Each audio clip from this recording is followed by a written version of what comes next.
পথটা তখন একেবারে ফাঁকা, চারদিকে শুধু জঙ্গল আর অন্ধকার। মনে হচ্ছিল বৃষ্টি যে কোনো মুহূর্তে নামবে।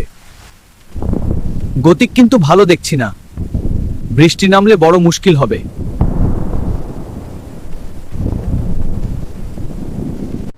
এই শ্মশানটা কিন্তু ভালো না, লোকেরা বলে এখানে নাকি অদ্ভুত ঘটনা ঘটে। ওই বটগাছটার পাশে কিছু একটা নড়লো। চারজন একসাথে তাকিয়ে রইল অন্ধকারের দিকে, আর ঠিক তখনই শ্মশানের ভিতর থেকে ভেসে এলো এক অদ্ভুত হাসি। শুনেছি এই মৃত্যুর পেছনে একটা ভয়ঙ্কর ঘটনা আছে। সেদিন নাকি মনোহর আর তার স্ত্রীর মধ্যে তুমুল ঝগড়া লেগেছিল। পরে অবশ্য ঝগড়াটা মিটেও যায়। তারপর সে ধান সিদ্ধ করতে বসেছিল রান্নাঘরে, কিন্তু তখনই ঘটে যায় ভয়ঙ্কর দুর্ঘটনা। হঠাৎ চুলোর আগুন তার কাপড়ে লেগে যায়। কিছু বুঝে ওঠার আগেই আগুন দাউ দাউ করে জ্বলতে শুরু করে। তার ভয়ঙ্কর চিৎকারে কেঁপে উঠেছিল পুরো বাড়িটা।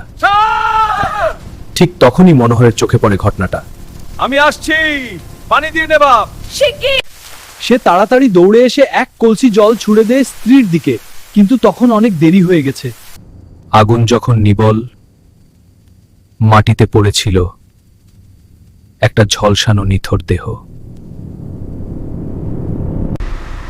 আর শুনেছি মৃত্যুর ঠিক আগ মুহূর্তে সে চিৎকার করে বলেছিল, আমি ফিরে আসব। মরার আগে নাকি সে চিৎকার করে বলেছিল, আমি আবার ফিরব, আবার ফিরব।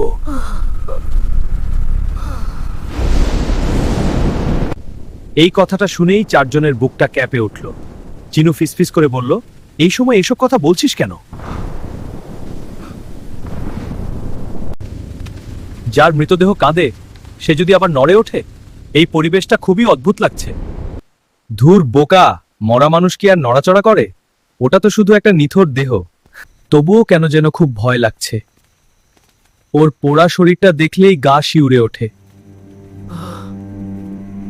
গ্রামের মোড়ল নিজে আসলেন না কেন? শুধু আমাদের চারজনকেই পাঠিয়ে দিলেন। হ্যাঁ, এটা খুবই অদ্ভুত। কিছু একটা গোলমাল আছে। আমরা কি করব এখন? ঠিক তখনই লাশটা রাখা বাঁশের খাটিয়াটা হালকা করে নড়ে উঠল।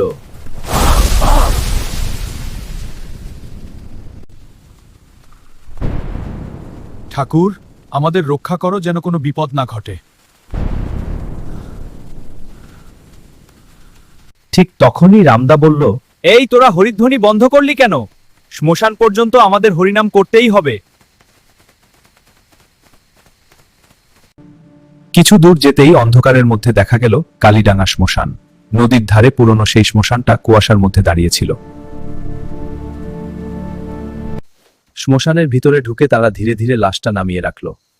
তারপর শুরু করলো চিতা সাজানোর কাজ। ঠিক তখনই হঠাৎ করে শুরু হলো তুমুল ঝড়। শ্মশানের চারদিকে বাতাস প্রচন্ড জোরে বইতে লাগলো। তাড়াতাড়ি করো, হ্যাঁ, কাজ শক্ত করে না। ঝড়ের দাপটে শ্মশানের অনেক গাছ ভেঙে পড়তে লাগলো।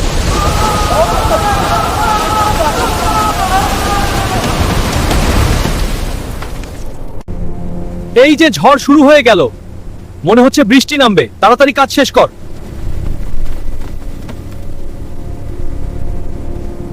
চারজন তাড়াহুড়ো করে চিতা সাজাতে ব্যস্ত হয়ে পড়ল। আর সেই সময় মাটির উপর পড়ে থাকা লাশটা হঠাৎ যেন একটু নড়ে উঠল। চার পায়া খাটিয়ার উপর শোয়ানো ছিল মৃতদেহটা। হঠাৎ ঝড়ের বাতাসে মৃতদেহের সাদা কাপড়টা উড়ে গেল। কাপড় সরে যেতেই মৃত মানুষের মুখটা স্পষ্ট দেখা গেল। চারজনের বুকটা ধক করে উঠল। গোপাল ভয়ে ভয়ে মৃতদেহটাকে স্পর্শ করলো। আর ঠিক তখনই অদ্ভুত একটা ঘটনা ঘটল। ওটা কি? পালাই চল, দেখো ওটা নড়ছে। হঠাৎ করে মৃতদেহটার চোখের পাতা ধীরে ধীরে খুলে গেল, আর সেই চোখ থেকে বের হতে লাগলো লাল রঙের অদ্ভুত আভা। ওরে বাবারে, কে কোথায় আছিস? আমাকে মেরে ফেললো। লালটু, রামদা আর গোপাল দৌড়ে এসে তাকে বাঁচাতে গেল, কিন্তু সেই প্রেতাত্মার সামনে কেউ দাঁড়াতে পারল না। এক অদ্ভুত শক্তিতে এক এক করে সবাই ছিটকে পড়ল মাটিতে। শ্মশানের মধ্যে তখন শুধু ঝড় আর আতঙ্ক। আমি তখনই বলেছিলাম এত রাতে এখানে না আসতে, কিন্তু আমার কথা তো কেউ শুনলো না। এখন যে করেই হোক এখান থেকে পালাতে হবে।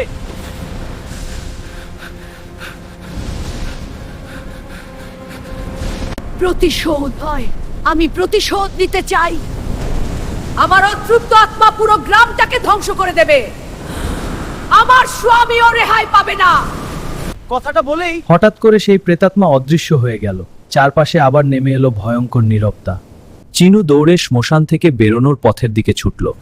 আর এক মুহূর্ত এখানে থাকা যাবে না। ঠিক তখনই সে অনুভব করল কেউ যেন তার পা শক্ত করে ধরে ফেলেছে। সে আর এক পাও এগোতে পারল না। মুহূর্তের মধ্যেই সে শ্মশানের মাটির নিচে তলিয়ে যেতে লাগলো, আর বাকিরা আতঙ্কে স্থির হয়ে দাঁড়িয়ে রইল।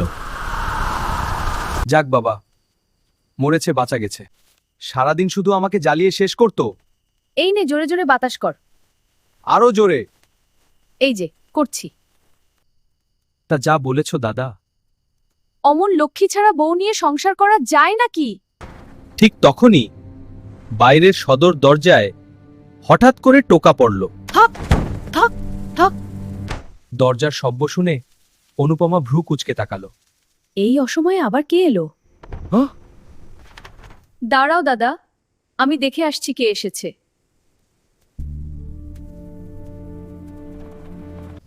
সে ধীরে ধীরে দরজাটা খুলল, কিন্তু দরজার বাইরে কাউকে দেখা গেল না। ঠিক তখনই অনুপমার পিছনে নিঃশব্দে দাঁড়িয়েছিল একটা পোড়া প্রেতাত্মা। অনুপমা তখন ধীরে ধীরে দরজার দিকে এগিয়ে গেল। বাইরে যেন অদ্ভুত একটা নীরবতা, কিন্তু দরজাটা খোলার সঙ্গে সঙ্গেই হঠাৎ সে ভয়ে চিৎকার করে উঠল। দরজার হুড়কো খুলতেই দমকা বাতাসে দরজার দুটো পাল্লাই হঠাৎ খুলে গেল। আহ! এই দৃশ্য দেখে অনুপমা মুহূর্তে চমকে উঠল। এ কি পোড়া পোড়া গন্ধ? গন্ধটা কোথা থেকে আসছে? আর ঠিক সেই মুহূর্তেই দরজার অন্ধকারে একটা ছায়া ধীরে ধীরে স্পষ্ট হলো। বৌদি, তুমি এখানে এলে কি করে? হ্যাঁ, আমি ফিরে এসেছি।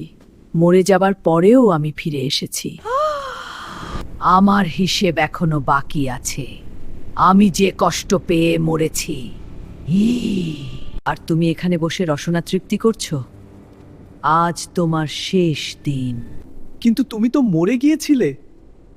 হ্যাঁ, আমি মরে গিয়েছিলাম, কিন্তু তবুও ফিরে এসেছি। এইবার তোদের পালা।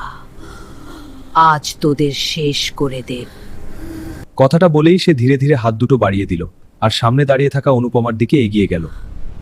দাদা, দাদা, আমাকে বাঁচাও! ওকে ছেড়ে দাও বলছি, অনুপমাকে ছেড়ে দাও। এই গ্রামের বিনাশ চাই। কেউ আমাকে থামাতে পারবে না। এই বাড়িতে আগুন লাগিয়ে দে। অনুপমার গলা চেপে ধরা অবস্থাতেই হঠাৎ করে প্রেতাত্মার চোখ থেকে তীব্র লাল আলো বেরিয়ে এলো, আর সেই আলোতে পুরো ঘরটা কেঁপে উঠল। ভয়ে পাগলের মতো নিতাই বলতে লাগলো সে নাকি কিছুই করেনি, সে শুধু বাঁচতে চায়। তার চোখ তখন দরজার দিকে গিয়ে আটকে গেল। খোলা দরজাটা দেখে তার মনে হলো ওটাই হয়তো বাঁচার একমাত্র পথ। সুযোগ পেলেই সে সেই দরজা দিয়েই পালিয়ে যাবে। আমি কিছুই করিনি, আমি শুধু বাঁচতে চাই। দরজা, ওই দরজা দিয়ে আমাকে ছাড়ো, যেতে দাও। আজ কেউ তার হাত থেকে বাঁচতে পারবে না। যে কষ্ট সে পেয়েছে, সেই কষ্টই সে ফিরিয়ে দিতে এসেছে। এরপর সুযোগ বুঝে নিতাই হঠাৎ দৌড়ে উঠল। সে সোজা সেই খোলা দরজার দিকে ছুটে গেল। মনে মনে শুধু একটা কথাই ভাবছিল, কোনোভাবে তাকে বাঁচতেই হবে। প্রাণ বাঁচানোর জন্য নিতাই তখন দৌড়ে দরজার দিকে ছুটে গেল। মনে হচ্ছিল আর এক মুহূর্ত দেরি হলেই সে আগুনে পুড়ে মরবে। ভয়ে পাগলের মতো সে দুই হাতে দরজাটা ধাক্কাতে লাগলো। মনে হচ্ছিল কেউ যেন তাকে এই জ্বলন্ত বাড়ির ভেতরেই আটকে রেখেছে। বের হতে দাও, দয়া করো। প্রেতাত্মাটা যেন রাগে ফেটে পড়ছিল। মনে হচ্ছিল সে ঘোষণা করছে, আজ কেউ আর এই আগুন থেকে বাঁচতে পারবে না। মুহূর্তের মধ্যেই আগুন পুরো বাড়ির চারদিকে ছড়িয়ে পড়তে লাগলো। নিতাই তখন বুঝতে পারল সময় হয়তো সত্যিই ফুরিয়ে এসেছে। সে তখন ভাবছিল এত রাত হয়ে গেল, একটা গরুর গাড়িও পেল না বাড়ি যাওয়ার জন্য। ঠিক তখনই দূরে একটা আলো দেখা গেল। কিছুক্ষণের মধ্যেই স্পষ্ট বোঝা গেল ওটা একটা গরুর গাড়ি, কিন্তু সেই গাড়ির মাঝখানে কে বসে আছে তা এখনো পরিষ্কার দেখা যাচ্ছিল না। ये वीडियो सिर्फ एंटरटेनमेंट के लिए बनाया गया है। इस वीडियो के सभी कैरेक्टर और घटनाएं कल्पनिक दुकान या संस्था से इसका कोई सीधा संबंध नहीं है। अगर किसी से मिलता जुलता लगे तो उसे सिर्फ एक संयोग माना जाए।